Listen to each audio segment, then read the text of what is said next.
I call this process a converting problem into progress looping, and how it happens through time is visualized in the diagrams to the right.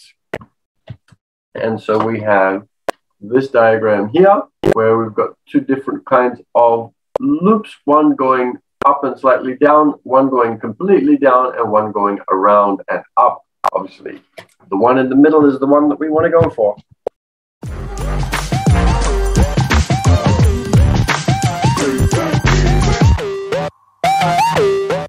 Morning, everybody. Had some issues with the setup this morning, but we made it.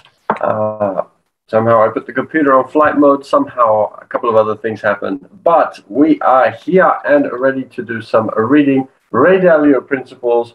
Hope you are all ready for a great start to the week. It's a public holiday here in Australia. Not sure if it's a public holiday where you are, but hopefully you are ready for a great start of the day and week, no matter what is happening for you wherever you are. So hello to Strat and Amelia Vidal on Bigo and Mladen on Zoom. Let's get into it. Let's get motivated and see what we can learn so that we have something to implement, something new to implement throughout our day to make our days even better and get closer to our goals.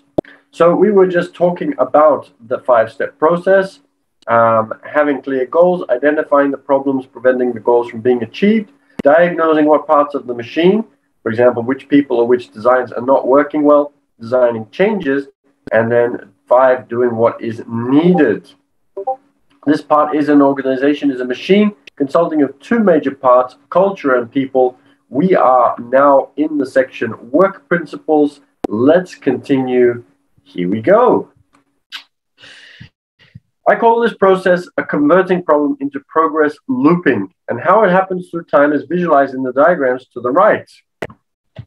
And so we have this diagram here, where we've got 2 different kinds of loops, one going up and slightly down, one going completely down, and one going around and up. Obviously, the one in the middle is the one that we want to go for.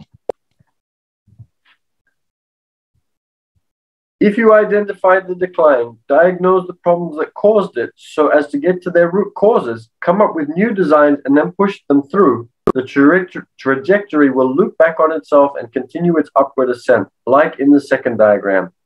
If you don't identify the problem, design a suboptimal solution, or fail to push it through effectively, the decline will continue as shown in the diagram at the bottom. A manager's ability to recognize when outcomes are inconsistent with goals and then modify designs and assemble people to rectify them makes all the difference in the world. The more often and more effectively a manager does this, the steeper the upward trajectory. As I explained in Life Principles, this is what I believe evolution looks like for all organisms and organizations. Having a culture and people that will evolve in this way is critical because the world changes quickly and in ways that can't possibly be anticipated. I'm sure you can think of a number of companies that failed to identify and address their problems on time and ended up in a terminal decline. See BlackBerry and Palm, and to a certain degree also Nokia and other companies like that. And a rare few that have consistently looked well. Most don't. For example, only 6 of the companies that 40 years ago made up the Dow Jones 30, which is about when Bridgewater got started, are still in the Dow 30 today. Many of them, American Can, American Tobacco, Bethlehem Steel, General Foods, Inco, FW Woolworth, don't even exist. Some, Sears Roebuck, Johns Manville, Eastman Kodak, are so different as to be almost unrecognizable. And many of the standouts on the list today, Apple, Cisco, were yet to be founded. The rare few that have been able to evolve well over the decades have been successful at that evolutionary looping process, which also is the process that has made Bridgewater progressively more successful for 40 years. This is the process I want to pass along to you. As I mentioned earlier, nothing is more important or more difficult than to get the culture and the people right. Whatever successes we've had at Bridgewater were the results of doing that well, and whatever failures were due to our not doing it adequately. That might seem odd because as a global macroeconomic investor, one might think that above all else, I had to get the economics and the investment right, which is true. But to do that, I needed to get the people and culture right first. And to inspire me to do what I did, I needed to have meaningful work and meaningful relationships. So absolutely, it is so important, as we spoke about last time, that you need to have the right people and the right culture. And in order to be able to do that, you have an idea of what the culture is going to be. And then once that culture has been set, you want to make sure that you only get the right people that fit within that culture. Once that culture has been set and you get the right people, it will allow you to be able to do those loops. If you, however, set the culture incorrectly and then get the right people for the culture, it will not work. If you set the right culture and get the right people, then you are on your way. If you set the right culture but get the wrong people, then that process is not going to happen and you're not going to have any of that looping. So you really want to get very, very clear on what it is that you want the culture to be. Is it one where people are supported and feel acknowledged? Is it one where it's a little bit tougher and everybody is going to tell you truthfully how they feel about things? What culture is going to allow you to have that process of looping so that you are always going to be innovating and improving and working on the things that are going to allow you to work forward? And lots of little, I think, bows and arrows coming through from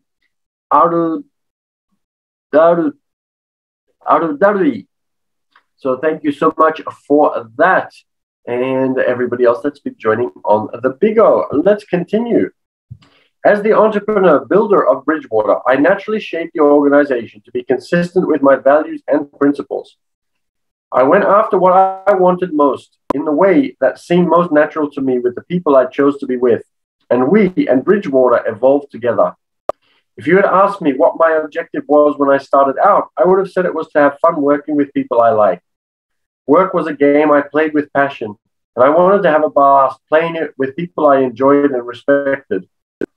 I started Bridgewater out of my apartment with a pal I played rugby with, who had no experience in the markets, and a friend we hired as our assistant.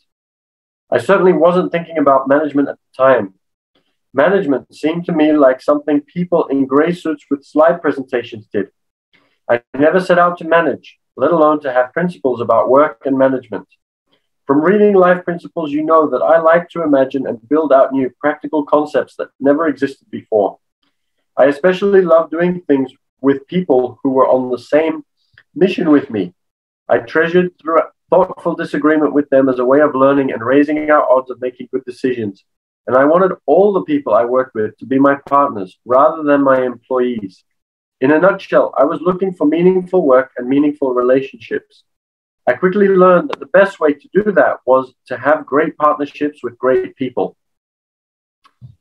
So for this part, I really want to be able to share that I think it was something that we also spoke about a couple of days ago, where I was talking about the fact that whatever I come across, whatever it is that I discover, I want to be able to learn more about it. So I am reading this right now. I read something else. I have an audiobook that I listen to when I am driving in the car.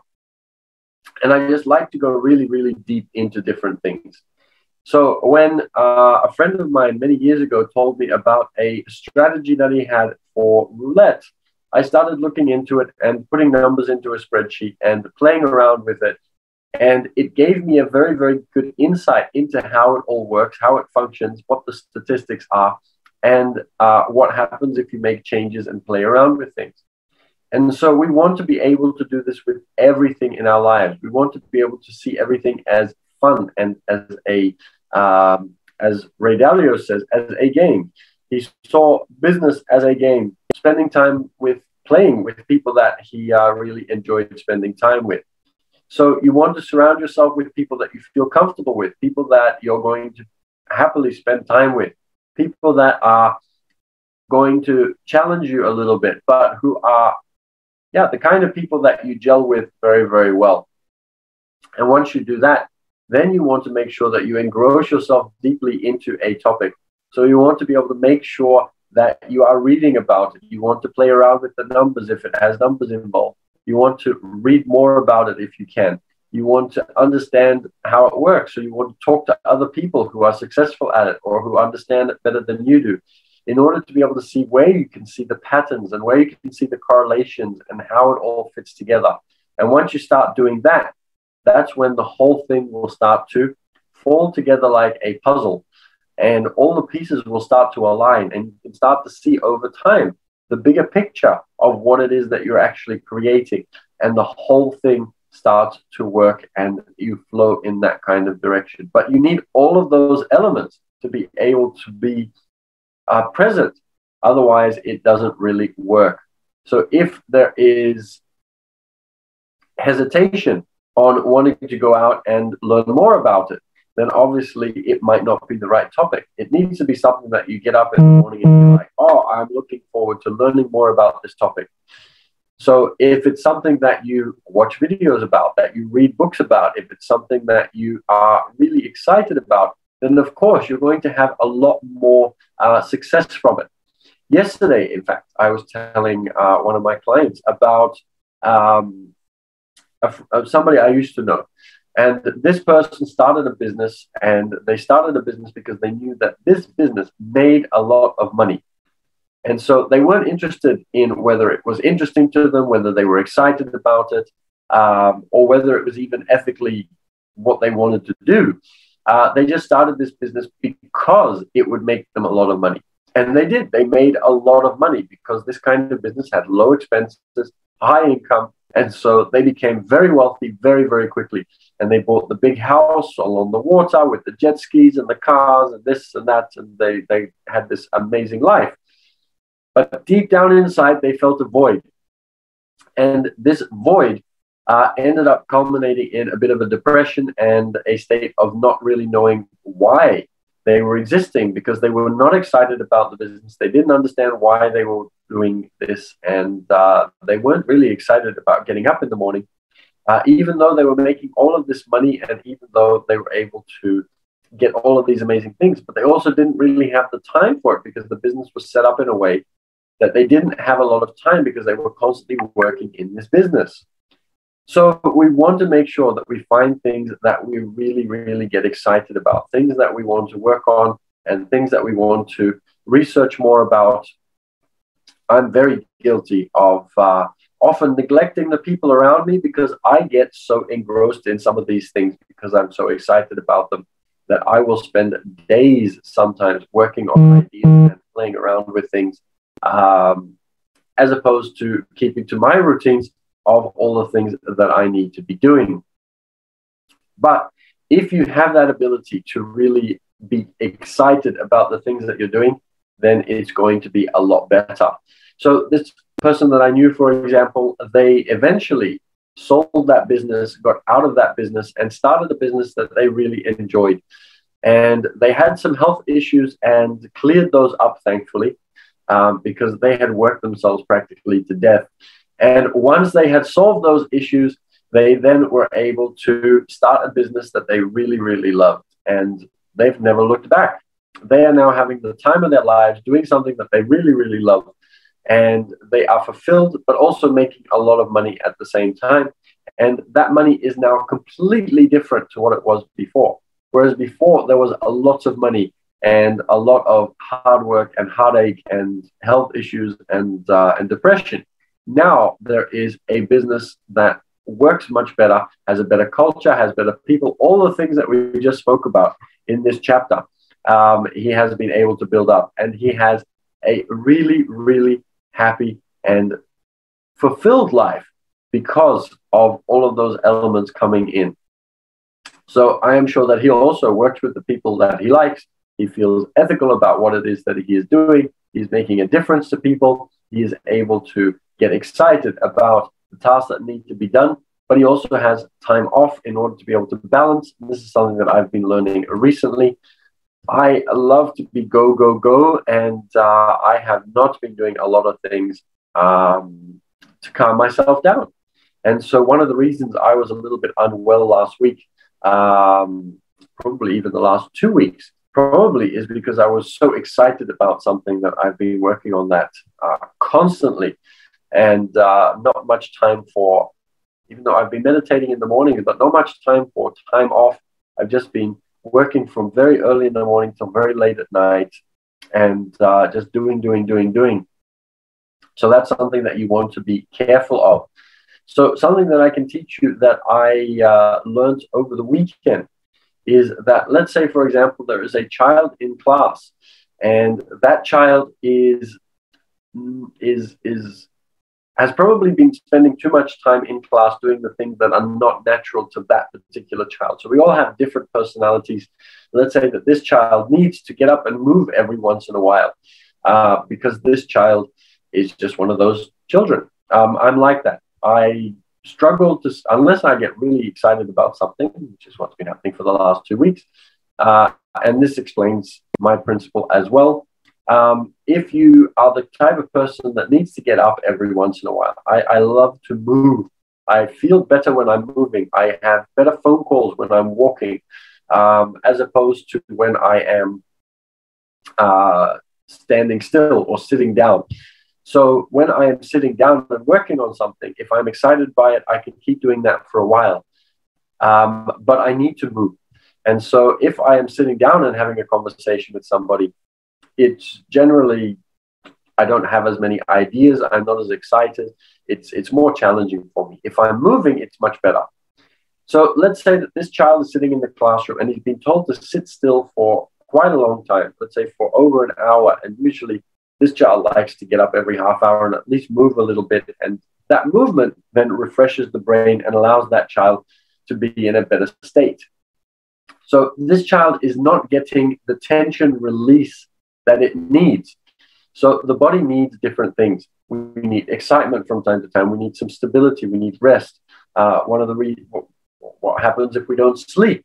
If we don't sleep for 2 days, we get very, very irritable. There are lots of issues. And the reason is because we are not releasing the tension that wakefulness gives us.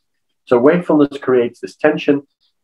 Sitting down creates a certain kind of tension. Different things create tension.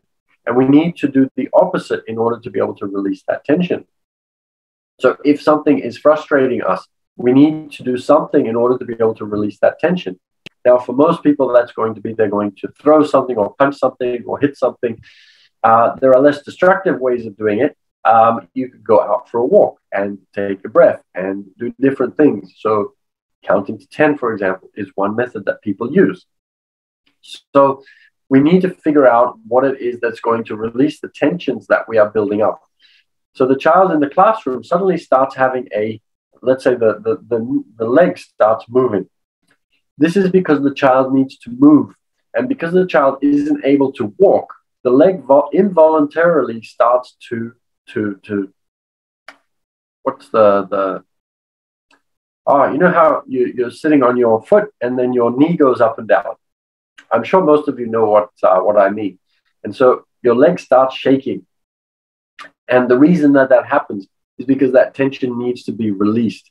So anywhere where there's a tension buildup, that's where we get anger. And that's where we get leg shaking. And that's where we get all of these different things that happen, or involuntarily falling asleep in class. So whenever we are doing too much of one thing, our body will automatically counteract that. So we want to be aware of that balance, and that balance then allows us to be in a much better state, which allows us to then do all of those things that we were talking about. Wow, we went a little bit deeper on that one again today. Let's see if we can finish this section and then we will wrap up. To me, great partnerships come from sharing common values and interests, having similar approaches to pursuing them and being reasonable with and having consideration for each other. At the same time, partners must be willing to hold each other to high standards and work through their disagreements. The main test of a great partnership is not whether the partners ever disagree. People in all healthy relationships disagree, but whether they can bring their disagreements to the surface and get through them well.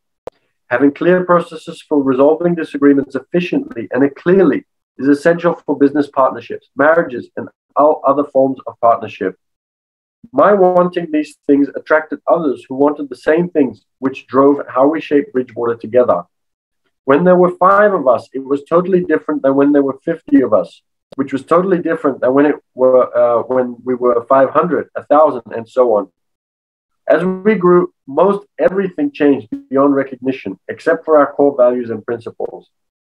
When Bridgewater was still a small company, the principles by which we operated were more implicit than explicit. But as more and more new people came in, I couldn't take for granted that they would understand and preserve them. I realized that I needed to write our principles out explicitly and explain the logic behind them. I remember the precise moment when this shift occurred. It was when the number of people at Bridgewater passed 67. Up until then, I had personally chosen each employee's holiday brief and written them a lengthy personalized card. But trying to do it that year broke my back. From that point on, an increasing number of people came in who didn't work closely with me, so I couldn't assume that they would understand where I was coming from or what I was striving to create, which was an idea meritocracy built on tough love. So we really need to make sure that we get all of those elements right in order to be able to create the outcomes that we want. So that is something that we can have a think about today, and hopefully you enjoyed that reading as much as I did. If you enjoyed that, feel free to also watch the replays of the past readings. I've gone through the whole book up until this point. We also read Rich Dad, Poor Dad and The Art of Thinking Clearly. So feel free to go over to YouTube to watch those. You can find them at the Passive Cash Flow Club over on YouTube. And make sure you subscribe, because we also do videos with questions and answers. We answer your questions about the economy, about economics, about investing, wealth creation, passive income, all of those different kinds of things. Or if you have a question about the book, or if there's something that you're not certain on, send your questions over to our Instagram. You can find us at business_team_6_official, and would love to be able to get your questions and answer them for you. So send through your questions, and make sure you subscribe to the YouTube channel, the Passive Cash Flow Club, because who knows, if you ask a question, you will be notified when your question has been answered. And even if you haven't asked a question, it might be one of your questions or it might be a question that you have that you haven't asked, or it might be the solution to one of your challenges in your investing that we have answered. So you never know what kind of gold you might find. Okay, so it has been absolutely amazing having you. Thank you so much for joining. I always enjoy this reading so much. Have an absolutely amazing day today, and remember to make the switch to unlock your rich, because doing the same thing over and over again is not going to get you a better result. You want to be able to make the switch, and you need to test out different things. Some are going to work, some are not going to work, but there is a faster and more effective method to doing absolutely everything. So make that switch, unlock your rich, and I'll see you all again tomorrow for another reading at Sydney, 8 a.m.